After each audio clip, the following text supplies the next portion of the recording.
कौशल्या जी की दृष्टि गई दशरथ जी के शरीर में गले के नीचे हलचल समाप्त हो गए। गोस्वामी जी कहते हैं महाराज का प्राण ऊर्ध्व गति में गया और ऊपर उठ करके कंठ में आके फंस गया। प्राण कंठगत भयउ भुवालु। देखिए, जो मनुष्य जीवन में जितना पुण्यशाली होता है उसके शरीर का प्राण उतने ऊपर के भाग से निकलता है, आंख से, कान से, मुख से, नासिका से। और जो मनुष्य जितना पतित होता है उसके शरीर का प्राण अधो अंग से निकलता है। आपको पता नहीं, हमारे गांव के पास कुछ ही दूरी पर, मुश्किल से 20 मिनट की दूरी पर एक सिद्ध महापुरुष रहा करते थे, ब्रह्मर्षि देवराहा बाबा। पता नहीं आप उनके बारे में जानते हैं कि नहीं। मेरे गांव के ठीक बगल में उनका निवास था, मचान पे रहते थे। उनकी उम्र का किसी को पता नहीं। कोई कहता है 700 साल जीवित रहे, कोई कहता है 800 साल जीवित रहे। कोई लोग कहते थे मेरे बाबा भी उनको देखते थे ऐसे ही, मेरे पिताजी भी देखे, मैं भी देखा। उनका प्राण मैंने पढ़ा है कैसे गया। जब शरीर त्यागना हुआ तो पूज्य ब्रह्मर्षि श्री देवराहा बाबा आसन लगा करके बैठ गए और साधना करके प्राण तत्वों को खींचकर ऊपर ले गए। और उनका प्राण सिर के इस भाग को फाड़ करके, ब्रह्मरंध्र है ये, सिर का ये भाग फटा और यहां से उनका प्राण ऊपर निकला। ये साधना का परिणाम। महाराज के शरीर का प्राण ऊपर की ओर बढ़ा लेकिन कंठ में आके फंस गया।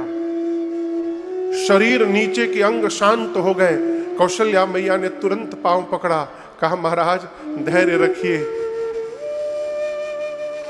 अयोध्या रूपी जहाज पर पूरा परिवार बैठा है, आप ही इस जहाज के नाविक हैं। प्रभु, नाविक ही यदि नहीं बचेगा तो जहाज को डूबने से कौन बचाएगा। मैं कहती हूं धैर्य रखिएगा ना, तो 14 वर्ष बाद राम स्वयं आकर आपको प्रणाम करेंगे। तब कौशल्या जी की बात सुनकर महाराज ने कहा, कौशल्या आज धैर्य नहीं, आज उस अंधे माता पिता के श्राप की सुधि आ रही है। कौन अंधे माता पिता? पता है आप लोग को? श्रवण कुमार।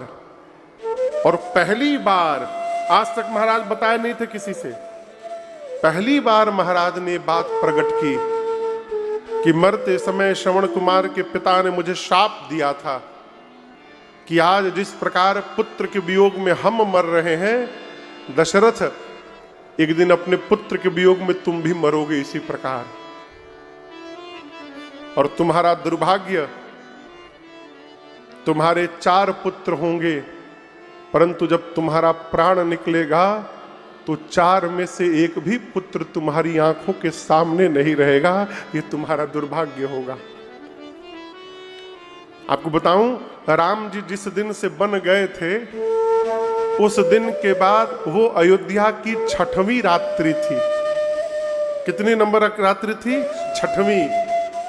महाराज अपने आप को कोसने लगे, राम को गए 6वीं रात्रि हो गई और अब तक मेरा प्राण नहीं निकला। मेरा प्रेम झूठा है राम के प्रति। हे राम, आपको देखे बिना मैंने बहुत जी लिया।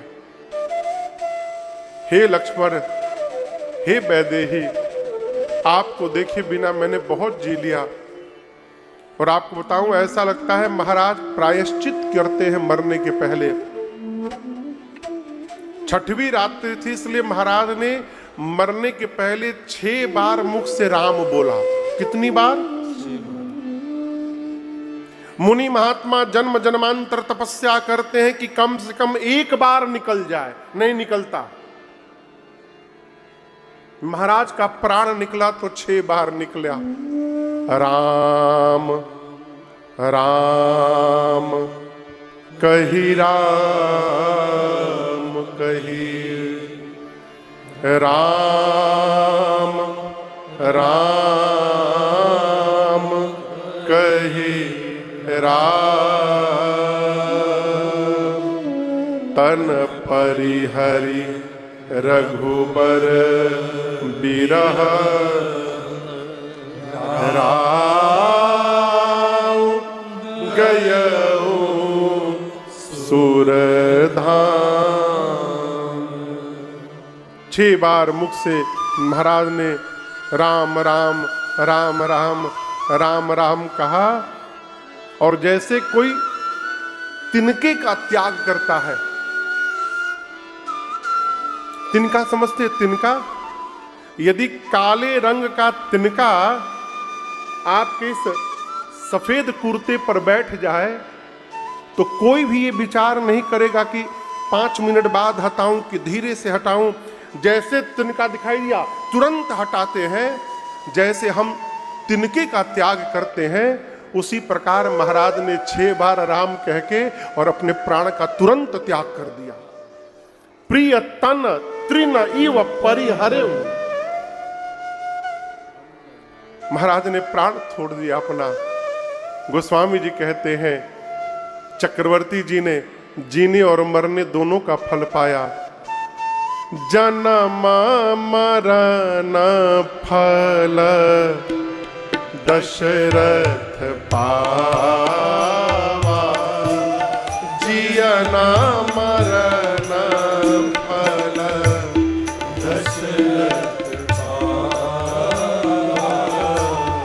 अंडयनेक अमल जस छावा, अंडयनेक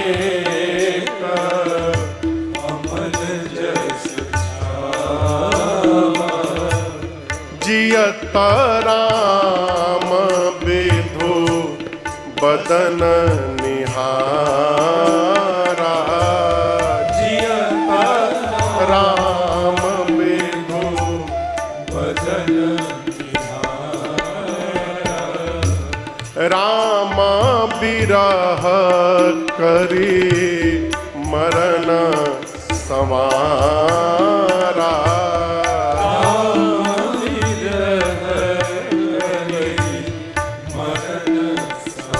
पूरी अयोध्या कहती है अथयाऊवाजा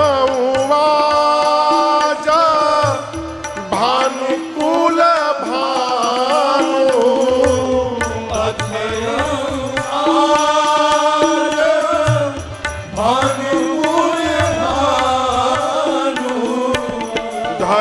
धर्मावधि गुण रूप निधानु, धर्मावधि गुण रूप निधानु,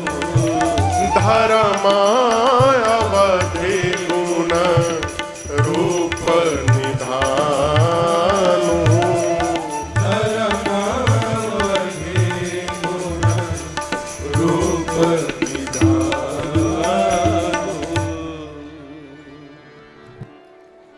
महाराज ने जीने और मरने का दोनों फल पाया। कैसे? जब जीवित रहें, जब तक राम जी को देख देख कर जीवित रहें, और जब जगत से महाराज विदा लेकर गए तो राम जी को स्मरण करते करते चले गए। यही जीने का और मरने का परम फल है। जब तक आंख से दिखाई दे रहा है, भगवान को निहार लीजिए, है देख लीजिए। हो बगल में राम राजा सरकार विराजमान है, समय निकाल कर महीने महीने भर में जाकर दर्शन कर लीजिए। जब अखिया से रोशनी चली जाएगी तो मंदिर में जाने के बाद भी भगवान दिखाई नहीं देने वाले हैं। जब तक शरीर में सामर्थ्य है, भगवत नाम का उच्चारण कर लीजिए। क्या पता प्राण निकलते समय शरीर में सामर्थ्य रहे ही ना रहे, क्या भरोसा। महाराज जब तक जीवित रहे, राम जी को देखकर जीवित रहे। जब जगत से गए तो राम जी को याद करते करते गए। अयोध्यावासी कहते हैं आज सूर्यवंश का सूर्य डूब गया। अथयौ आज भानुकुल भानु, माताएं विलाप करने लगी। गुरुदेव भगवान आकर ज्ञान उपदेश दिए हैं। महाराज के शरीर को नाव समझते हैं ना, नाव, एक नाव मंगाकर उसमें तेल भरवा करके और पार्थिव शरीर को उसमें रख दिया। क्यों? उस समय बर्फ तो होते नहीं थे और अग्नि देने के लिए 4 में से कोई पुत्र नहीं है, तो शरीर कैसे सुरक्षित रहेगा, इसलिए उसको तेल में डाल दिया। और दूतों को बुलाकर गुरुदेव ने कहा, आप लोग भरत जी के पास जाइए, ननिहाल में उनके जाकर केवल इतना कहिएगा कि गुरु जी ने याद किया है। कितना भी भरत जी पूछें, यहां जो घटा है वो न बताइएगा। यदि भरत को पता चल गया तो फिर भरत आने लायक नहीं रहेंगे वहां से। और गोस्वामी जी कहते हैं, जिस दिन से अयोध्या में ये अनर्थ प्रारंभ हुआ है, उस दिन से भरत जी को वहां रात में बुरे बुरे सपने आने लगे। ये ऐसा संबंध है जिसके साथ आपका मन जुड़ा हुआ है, उसके साथ कोई भी घटना घटेगी, आप कितने भी दूर रहेंगे आपको आभास हो जाएगा। और जिसके साथ मन नहीं लगा है, उसके साथ दिन भर रहने के बाद भी कुछ पता चलने वाला नहीं है।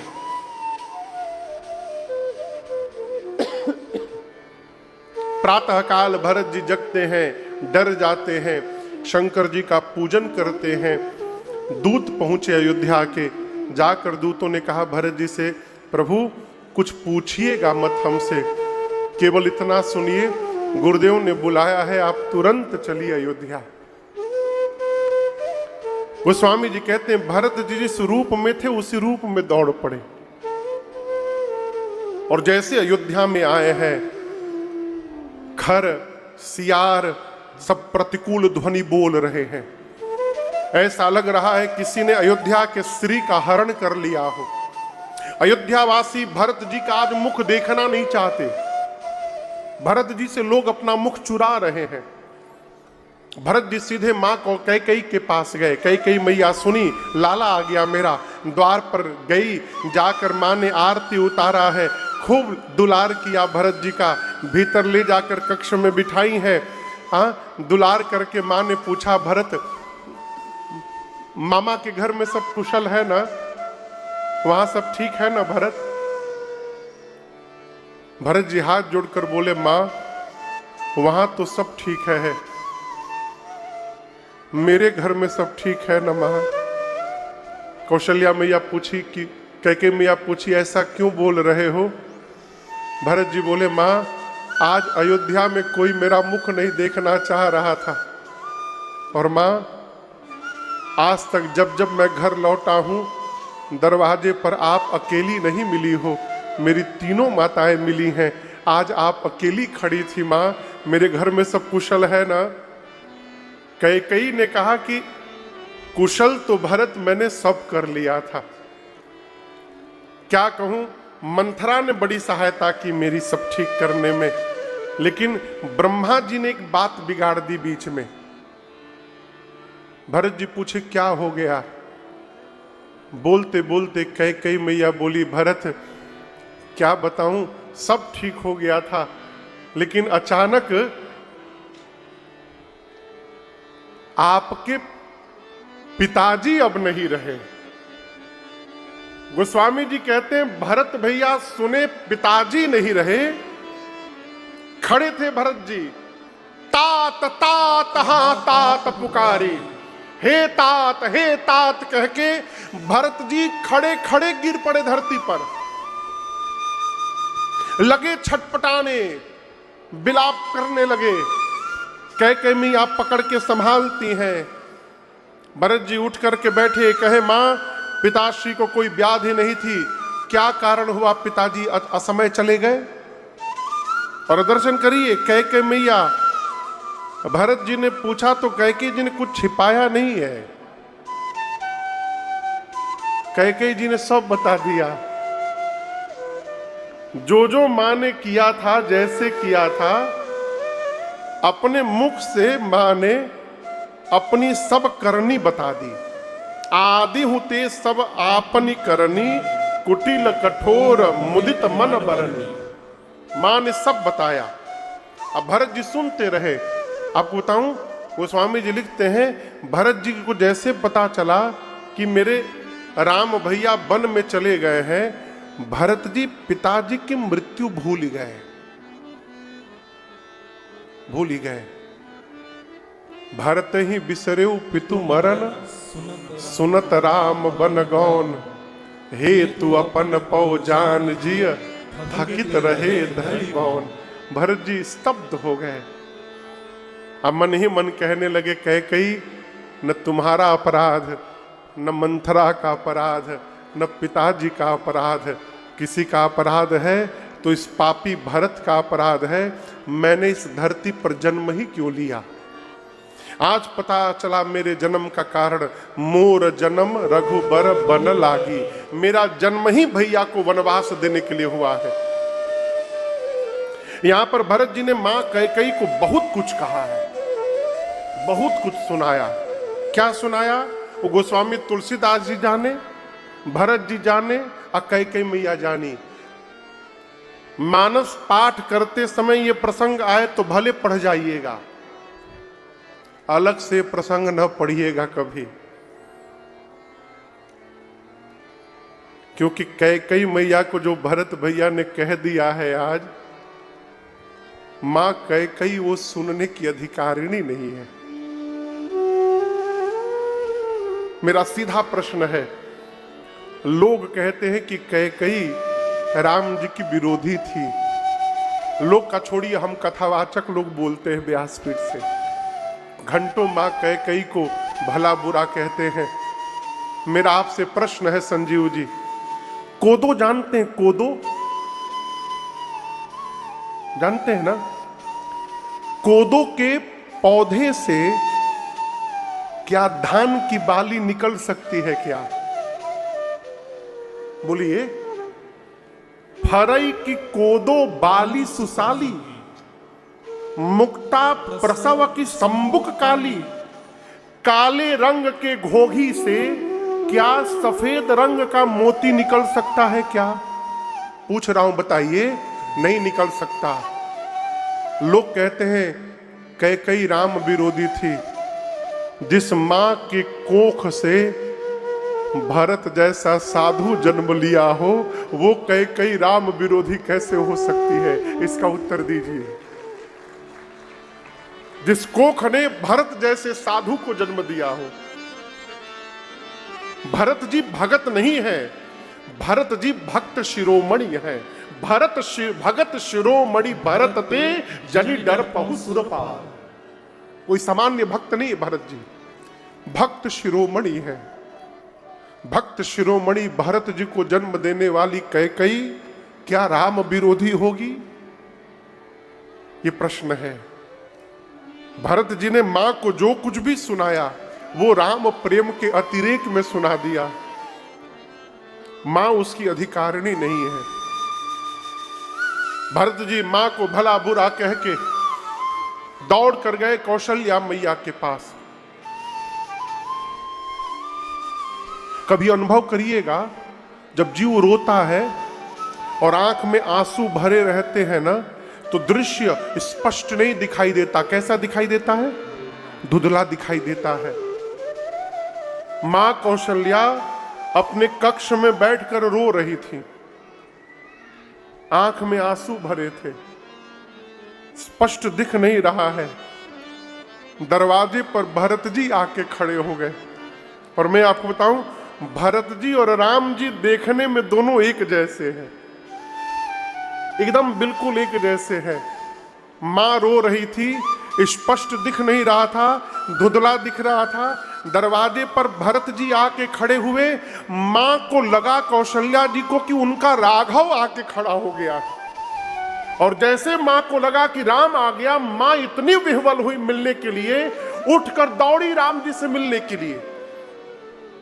लेकिन भाव की अतिरेक के कारण मां राम जी तक पहुंची नहीं, भरत जी तक, और बीच में ही कौशल्या मैया मूर्छित होकर के गिर गई, बेहोश हो गई। मां गिर गई।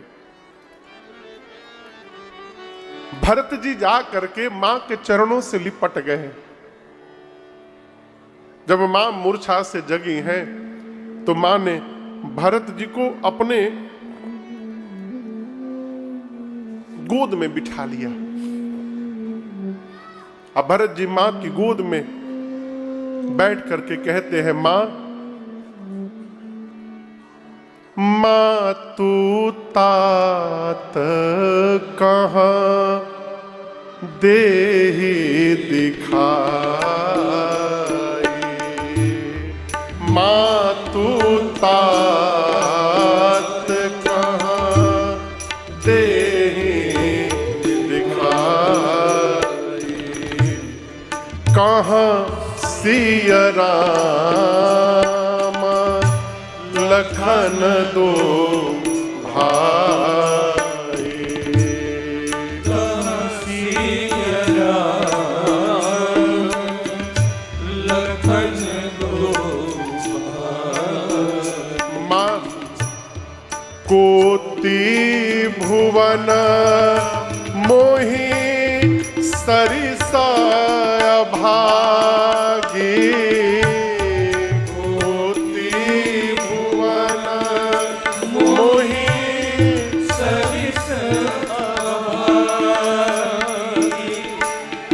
गति ऐसी तोरी मां तुझे लागी, गति ऐसी तोरी मां तुझे लागी। हाँ गति ऐसी तोरी मां तुझे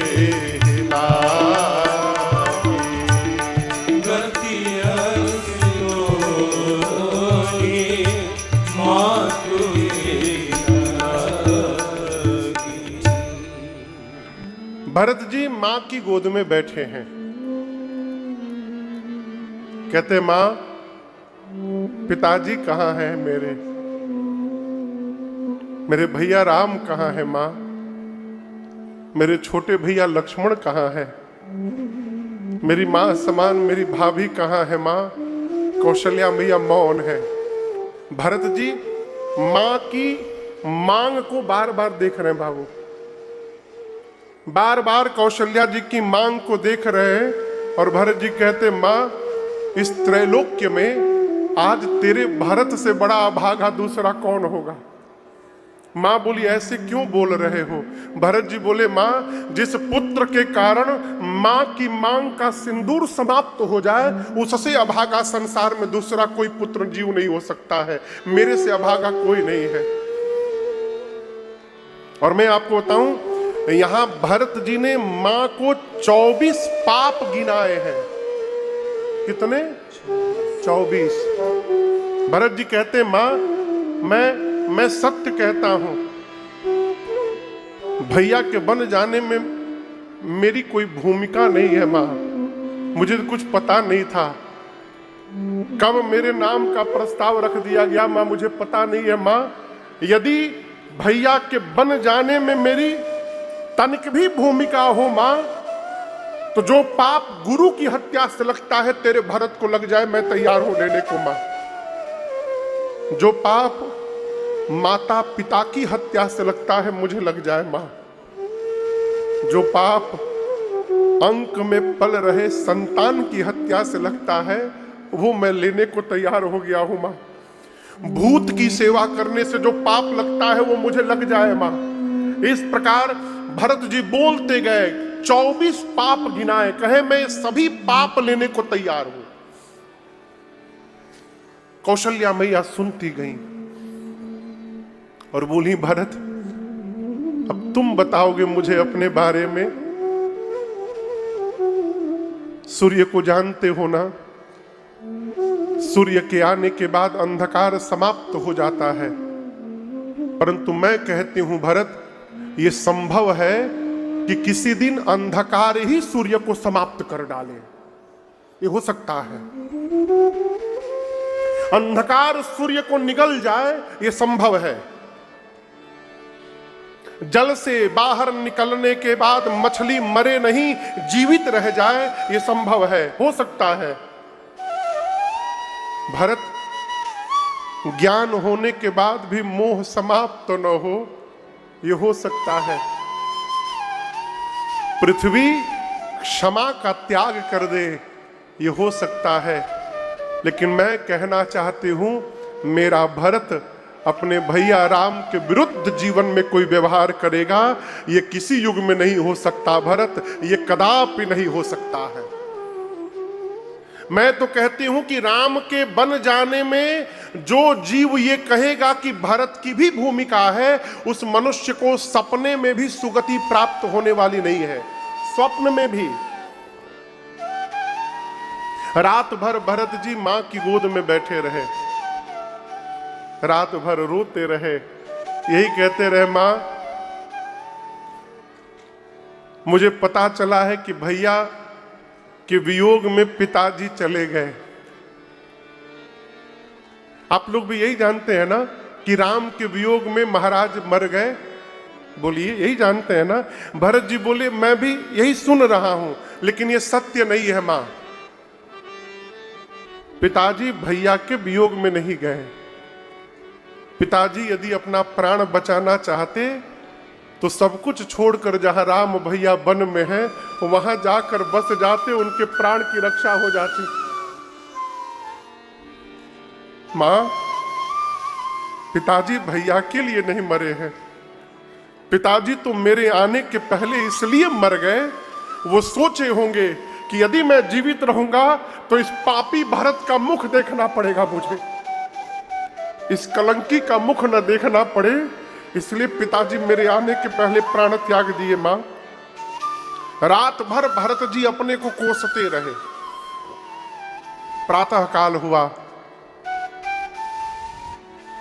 गुरुदेव भगवान आए, सरजू जी के किनारे चंदन की लकड़ी से सीता सजाई गई और गुरु आज्ञा प्राप्त करके भरत भैया ने सरजू मैया के तट पर अपने पिताजी को मुखाग्नि प्रदान किया है। दशगात्र हुआ, त्रयोदश संस्कार पूर्ण हुआ। तो रही देखिए, मैं आपसे निवेदन करूं, श्राद्ध शब्द की उत्पत्ति हुई है श्रद्धा से। जो जीव चला गया है उसके प्रति हमारी कितनी श्रद्धा थी, ये उस व्यवहार से दिखाई पड़ता है। इसलिए जीवन में श्राद्ध कर्म को बड़ी श्रद्धा से करना चाहिए। आप समझ रहे मेरी बात को? और एक निवेदन करूंगा, मरने के बाद श्रद्धा दिखाइए, अच्छी बात, लेकिन मरने के पहले जितनी श्रद्धा उसको अधिक दिखाइए। पिताजी जीवित थे तब तक एक गिलास पानी नहीं दिए अपने हाथ से, अब मरने के बाद 50,000 लोगों को भोजन करा रहे हैं। इस भोजन का कोई मतलब नहीं है, ना कोई अर्थ है। माता पिता जब तक घर में जीवित है, अपने को धरती का सौभाग्यशाली जीव समझिए। हम और आप बैठे हैं ना, बारिश यदि होने लगे ना तो डर नहीं है। जानते हैं क्यों? छत है ऊपर। सिर पर जब तक छत रहता है उसका महत्व पता नहीं चलता, और जिस दिन सर से छत समाप्त हो जाए,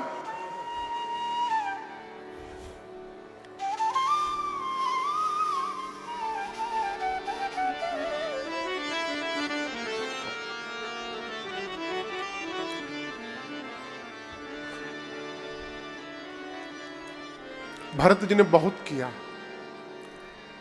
गोस्वामी जी कलम छोड़ दिए।